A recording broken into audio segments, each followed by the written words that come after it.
শাহজালাল বিমানবন্দরের তৃতীয় টার্মিনালের সম্ভাবনা নিয়ে গোলটেবিল বৈঠক।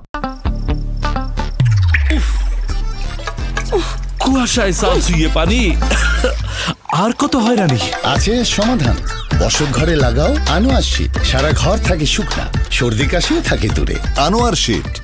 হযরত শাহজালাল আন্তর্জাতিক বিমানবন্দরের তৃতীয় টার্মিনাল সম্ভাবনা ও চ্যালেঞ্জ বিষয়ক গোলটেবিল বৈঠক অনুষ্ঠিত হয়েছে। এই বৈঠকে শাহজালাল বিমানবন্দরের টার্মিনাল 1 এবং টার্মিনাল 2 বিমান বাংলাদেশ এয়ারলাইন্স গ্রাউন্ড হ্যান্ডলিং সেবা নিয়ে অসন্তুষ্টি এবং ক্ষোভ প্রকাশ করেছেন অংশীজনেরা।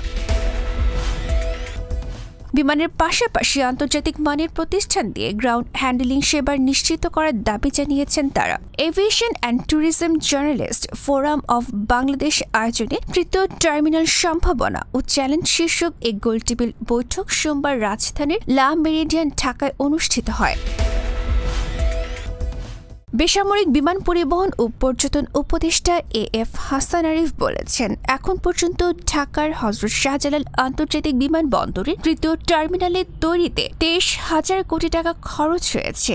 একটি কিনোট পেপারে দেখলাম, দুর্নীতি না হলে এত টাকা খরচ হওয়ার কথা না। নিশ্চয়ই আমরা বিষয়টি খতিয়ে দেখব।